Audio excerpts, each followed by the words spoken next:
Assalamualaikum warahmatullahi wabarakatuh. Halo, perkenalkan nama saya Wanda Salitri, NPM 1901081039 dari kelas C. Nah, di sini saya akan bahas mengenai gen DNA dan kromosom. Teman-teman pasti sudah tidak asing lagi bukan mengenai gen, DNA, dan kromosom. Jadi apa sih itu gen? Gen itu merupakan kode-kode genetik. Nah, atau juga biasanya kita kenal sebagai pembawa sifat yang dapat diwariskan. Nah, ternyata gen ini terletak di dalam DNA loh. Sedangkan DNA sendiri itu merupakan singkatan dari deoksiribosa eksit. Nah, DNA ini terbentuk dari dua rantai ganda atau double helix.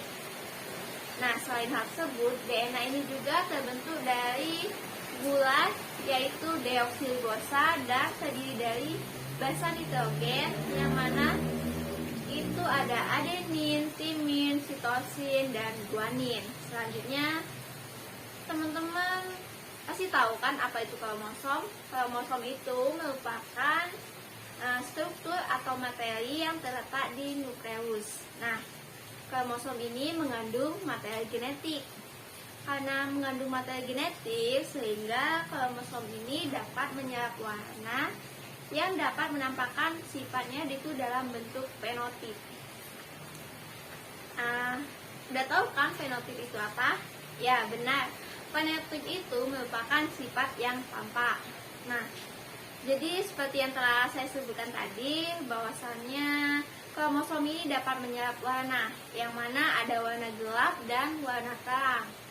Nah, perbedaannya ini di warna gelap itu menandakan bahwa kromosom lebih banyak menyerap materi genetik. Sedangkan di warna terang itu menandakan bahwasannya kromosom itu lebih sedikit menyerap materi genetik. Soalnya setelah kita bahas mengenai pengertian dari gen, DNA, kromosom, ada yang tahu nggak sih hubungan antara gen, DNA, dan kromosom? Nah, mereka ini ternyata saling berhubungan loh. Nah, kok bisa sih? Oke, kita bahas satu-satu ya. Gen.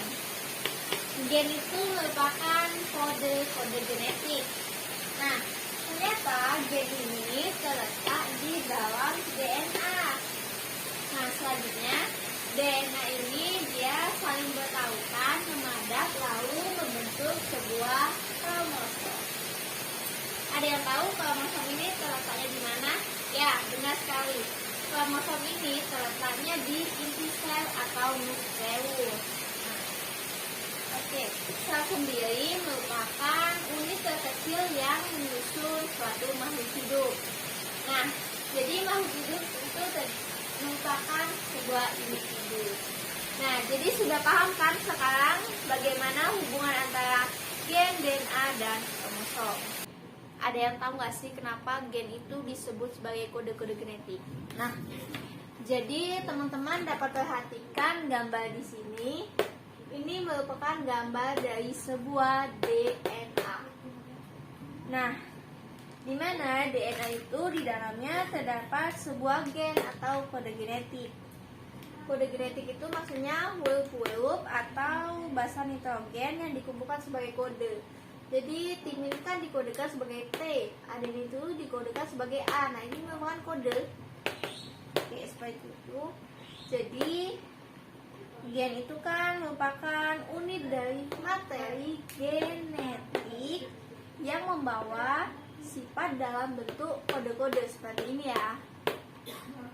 Nah, atau kita sebut juga sebagai segmen DNA yang menyusun suatu informasi genetik seperti susunan asam amonium suatu polipeptida atau protein. Nah, gen ini kan dia dapat mewariskan sifat.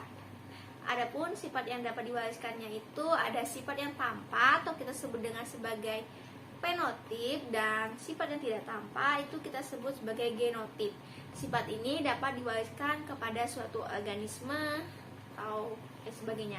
Nah, adapun contoh dari fenotip itu seperti tinggi badan, kemudian kurus dan lain sebagainya. Sedangkan genotip itu kan bukan kode atau yang tidak tampak, itu seperti ada yang tadi kita sebutkan, ada T itu timin, A itu adenin, seperti itu.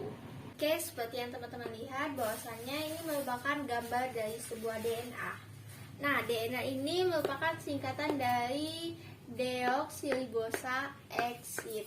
Nah, DNA ini merupakan suatu asam nukleat yang berisi instruksi genetik yang digunakan dalam pengembangan dan fungsi dari semua organisme hidup. Kenapa? Dikarenakan DNA ini kan di dalamnya terdapat kode-kode genetik yang mana dapat mewariskan sifat. Oke, selanjutnya. Nah, DNA ini terletak di inti sel. Seperti yang kita ketahui bahwasanya DNA ini memiliki dua rantai atau kita sebut juga dengan double helix. Adapun gula penyusun dari DNA ini merupakan deoksiribosa. Nah, sedangkan untuk basa nitrogennya sendiri, DNA ini terdiri dari dua jenis. Hal ini didasarkan pada cincin organiknya. Nah, yang mana terdiri dari pirimidin, yaitu memiliki satu cincin organik, dan purin yang memiliki dua jenis cincin organik. Pirimidin ini terdiri dari basa nitrogen timin yang dilambangkan dengan T dan sitosin yang dilambangkan dengan C. Sedangkan untuk basa nitrogen purinnya itu terdiri dari adenin yang dilambangkan dengan A dan guanin yang dilambangkan dengan G. Nah, seperti teman-teman tahu bahwasannya DNA ini memiliki peran sebagai penyimpanan dan transmisi dari informasi genetik. Nah, DNA ini kan singkatan dari deoksiribosa exit, yang mana jika di bahasa Indonesia kan yaitu deoksiribosa nukleat atau ADN. Nah, jadi berdasarkan hal tersebut bahwasanya DNA ini terdapat asam amino atau kita sebut juga dengan asam nukleat. Oke, bisa dipahami. Nah, di mana DNA ini memiliki gula deoksiribosa. Gula ini disebut deoksiribosa dikarenakan ribosa itu kan gula. Nah, sedangkan deoksi itu disebut dengan gula pentosa karena dia berbeda dengan gula atau dengan glukosa yang lain seperti fruktosa juga, karena ini memiliki 5 gugus atom seperti dapat dilihat tuh 2, 3, 4, 5. Nah, seperti ini. Oke, seperti yang telah kita ketahui bahwasannya DNA itu tersusun dari 2 rantai polinukleotida. Nah, teman-teman tahu nggak sih, polinukleotida itu artinya banyak nukleotida, sedangkan nukleotida sendiri merupakan materi untuk penyusun DNA atau RNA. Nah, adapun nukleotida itu terdiri dari 3 unsur, yang mana terdiri dari basa nitrogen, gula pentosa, dan ada fosfat. Nah, di dalam DNA sendiri, gula pentosa dari DNA itu merupakan deoksiribosa. Sedangkan untuk basa nitrogen itu tadi kan ada adenin, timin, sitosin, dan guanin. Dan jadi antara basa nitrogen ini jika ingin berikatan itu memiliki aturan tersendiri, yang mana bahwasannya itu adenin harus berikatan dengan timin, kemudian sitosin harus berikatan dengan guanin. Nah, adapun ikatan yang terjadi seperti yang tadi dibahas sebelumnya, bahwa ikatan itu untuk adenin dan timin itu memiliki 2 rantai hidrogen, sedangkan sitosin dan guanin itu memiliki 3 rantai hidrogen. Sebuah ikatan atau rantai dari DNA. Nah, adapun proses pembentukan 2 rantai ini dimulai ketika unsur yang pertama kali menempel pada rantai DNA itu merupakan fosfat. Nah, kemudian fosfat ini akan menarik sebuah gula pentosa. Selanjutnya, setelah gula pentosa tertempel, maka ia akan menarik sebuah basa nitrogen. Yang mana basa nitrogen itu yang pada DNA akan terdiri dari sitosin, adenin, guanin, timin. Sini kita berikan ikatan 3 karena ini merupakan sitosin dan guanin. Nah, maka ini akan terbentuklah rantai 1. Nah, kemudian jika rantai 1 dimulai dari atas, dari sini, maka rantai 2-nya harus dimulai dari bawah. Kenapa? Ya karena emang itu rumus dari sananya, mereka harus berlawanan seperti itu. Kemudian terjadilah proses seperti tadi. Nah, kemudian sebelumnya itu kan antara rantai 1 dengan rantai 2 ini belum bertemu. Kemudian mereka ditemukan dengan ikatan hidrogen. Ikatan hidrogen tadi seperti apa? Seperti ini. Ini ikatan 3 hidrogen, 2 hidrogen. Nah, ini ketemu. Nah, jadi mereka berikatan. Kemudian antara rantai 1, ini kan rantai 1, ini rantai 2.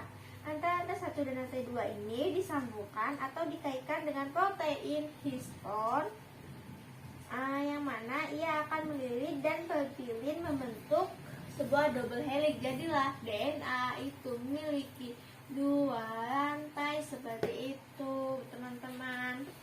Teman-teman perhatikan gambar di papan tulis ini, bahwasannya terdapat sebuah DNA. DNA sendiri teman-teman tahu kan, itu merupakan 2 buah rantai, atau kemudian terdiri dari polinukleotida atau banyak nukleotida seperti yang tadi dijelaskan sebelumnya. Jadi kita tidak perlu menjelaskan lagi apa itu nukleotida. Kan ini 2 rantai atau double helix ya, di sini DNA itu double helix. Nah, sedangkan gen itu merupakan unit yang mewarisi sifat. Nah, jadi teman-teman dapat perhatikan di sini terdapat basa nitrogen, atau kita sebut dengan kumpulan basa nitrogen atau kode genetik ini, yang mana disebut dengan gen.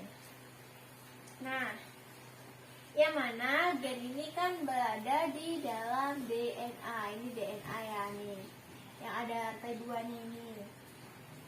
Nah, DNA sendiri memiliki atau merupakan rantai ganda atau 2 rantai, yang mana setelah ia berikatan maka akan berpilin. Nah, kenapa ia berpilin? Karena dia bersentuhan atau berikatan dengan protein histon. Ini bukan protein histon. Jadi rantai ini bisa berikatan atau berpilin dikarenakan ada protein histon. Protein histon ini merupakan protein yang serat akan kromatin atau sebagai stabilitas DNA.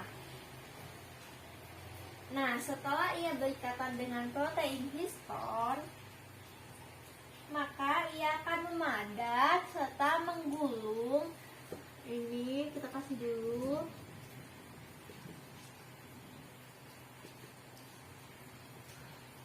Ia akan menggulung, lalu gulungan yang besar ini akan dia berwarna merah, tapi karena saya tidak mempunyai warna merah, jadi saya bikin warna hitam aja di sini. Yang mana di dalamnya itu dapat banyak manik-manik DNA yang disebut dengan nukleosom. Ini merupakan nukleosom ya teman. Yang mana dalamnya ini terdapat banyak manik-manik. Nah, setelah nukleosom ini menggulung, manik-manik DNA ini akan tercerai-berai menjadi uraian untayan tipis tapi padat yang mana disebut dengan kromatin. Nah, karena kromatin ini memiliki bentuk yang panjang, maka akan semrawut dan akhirnya akan dipadatkan lagi menjadi sebuah kromatit. Nah, ini merupakan kromatit. Nah, jadi kan ini kan panjang tuh. Tadi dari nukleosom manik ini. Terus dia tuh menjadi benang yang panjang banget, terus kromatin. Jadi tapi karena tempatnya yang sedikit dan materi genetik yang banyak, jadi dia tuh dipendekin, bentuklah sebuah kromatit. Begitu.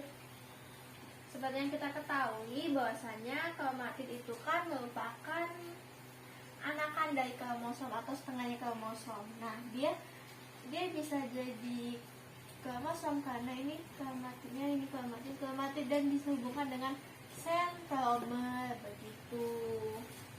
Teman-teman tahu nggak sih bahwasannya antara DNA, gen dan nukleotida ini dapat diibaratkan sebuah buku, yang mana buku tersebut merupakan DNA. Selanjutnya lembaran dari buku itu merupakan gen, dan tulisan atau huruf yang ada dalam itu merupakan nukleotida. Nah, jadi DNA itu kan merupakan deoksiribosa aksil, yang mana ini terdiri dari rantai ganda atau polinukleotida. Nah, di dalam DNA ini terdapat gen ya. Ini seperti lembaran buku ini. Selanjutnya huruf itu nukleotida, kan gen itu kan itu dua nukleotida. Oke, selanjutnya itu kesatuan dari molekul DNA itu yang mana mengalami perubahan menjadi eukromatin, heterokromatin, dan kromosom sejalan dengan siklus sel. Nah, adapun pembelahan sel itu dibedakan menjadi meiosis dan meiosis. Oke, selanjutnya itu mengenai kromosom. Nah, teman-teman dapat lihat ini merupakan struktur dari sebuah kromosom. Nah, teman-teman dapat perhatikan, adapun bagian dari kromosom itu ada bagian tengah ini merupakan sentromer. Kemudian bagian bawah ini itu merupakan sebuah kromatit. Nah, kromatit ini terdiri dari sebelah kiri dan kanan. Oke, selanjutnya itu ada bagian ini. Ini merupakan lengan pendek. Dan bagian yang atas ini, atau sebelahnya juga bisa, ini merupakan lengan panjang. Oke. Nah, teman-teman dapat perhatikan beginilah struktur atau bagian dari sebuah kromosom. Nah, kromatit ini merupakan anakan dari kromosom. Nah, seperti yang saya sebutkan tadi bahwasanya kromatit ini kiri dan kanan. Oke, ini sebenarnya panjangnya sama ya. Nah, jadi kromatit ini itu merupakan kromosom yang dibagi dua. Jadi jika kita potong kromosomnya ini, maka akan menjadi seperti ini. Nah, ini merupakan kromatitnya. Nah, sentromer ini anggap aja sebagai lem untuk menyatukan kromatit ini menjadi kromosom begitu. Nah, teman-teman tahu kan bahwasanya kromosom ini terletak di mana? Ya, itu di inti sel. Nah, kromosom ini kan merupakan serabut atau benang-benang kromatin yang dipadatkan menjadi kromatid. Yang mana bahwasanya kromosom ini mengandung sebuah DNA. Nah, selanjutnya itu setelah membahas mengenai kromosom kromatid tadi yang sekilas, teman-teman tahu nggak sih apa perbedaan dari itu ada kromatid dan kromosom?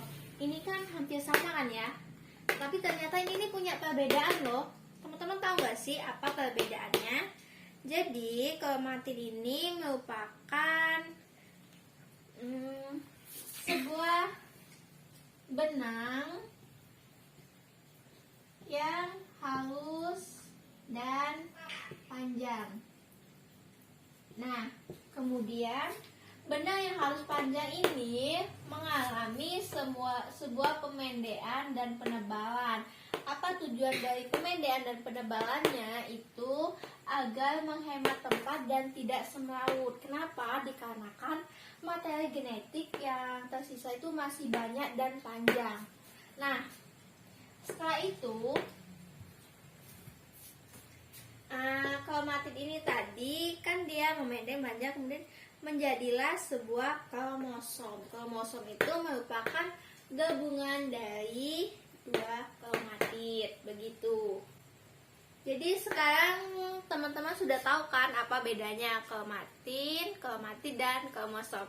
Singkatnya ini benang yang halus panjang ini dipendekin lalu membentuk sebuah kromosom. Nah, kromosom berdasarkan kromatidnya, ini kromosom kan. Jadi berdasarkan kromatidnya itu dia dibedakan menjadi dua, yaitu eukromatin dan heterokromatin. Nah, adapun heterokromatin itu merupakan kromatin yang berwarna gelap, sedangkan eutokromatin itu merupakan kromosom yang mana kromatinnya itu berwarna terang atau putih. Oke, selanjutnya itu ada macam-macam kromosom. Yang pertama itu macam-macam kromosom itu berdasarkan letak sentromernya. Nah, teman-teman dapat lihat di sini dibagi menjadi 4, yaitu yang pertama ada telosentrik. Seperti yang terlihat bahwasannya di telosentrik ini tidak ada lengan. Oke, di sini tidak ada, hanya bentuknya seperti ini, hanya ada kromatid. Oke. Nah, kemudian ada bentuk kedua yaitu akrosentrik. Akrosentrik ini merupakan bentuk kromosom yang mana tidak ada sentromernya, yang hanya ada satelit di sini. Ini cuma satelitnya ya. Selanjutnya itu ada submetasentrik yang mana bentuknya itu agak ke atas. Nah, tersisa sedikit seperti ini. Dan yang terakhir itu ada metasentrik yang mana sentromernya itu berada di tengah-tengah seperti itu. Nah, teman-teman dapat lihat telo atau submeta. Nah, untuk mengingatnya dengan mudah, jadi kita buat singkatan dari macam-macam kromosom berdasarkan letak sentromernya itu ada si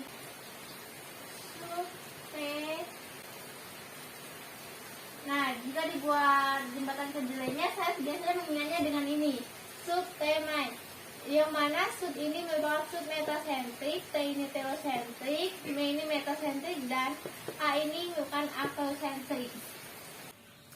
Oke, selanjutnya pembagian kromosom itu berdasarkan jumlah sentromernya. Nah, ini dibagi menjadi 4, yaitu yang ada monosentris, disentris, polisentris, dan asentris. Oke, seperti yang kita ketahui bahwasanya mono itu 1, di itu 2, poli itu banyak, dan A itu biasanya diidentik dengan kata tidak. Jadi, monosentris ini merupakan sebuah kromosom yang hanya memiliki 1 sentromer. Sedangkan disentris yang berarti memiliki 2 sentromer, sedangkan polisentris itu artinya memiliki 3 sentromer, dan yang keempat itu asentris artinya tidak memiliki sentromer. Nah, jenis kromosom itu dibagikan menjadi 2, yaitu autosom dan gonosom. Autosom sendiri merupakan kromosom tubuh, sedangkan gorosom itu merupakan kromosom kelamin. Oke, sekian yang dapat saya sampaikan. Kalau lebihnya saya mohon maaf. Semoga pembelajaran kali ini dapat bermanfaat bagi kita semua. Jika ada kesalahan, saya mohon maaf. Saya akhiri. Wassalamualaikum warahmatullahi wabarakatuh. Terima kasih.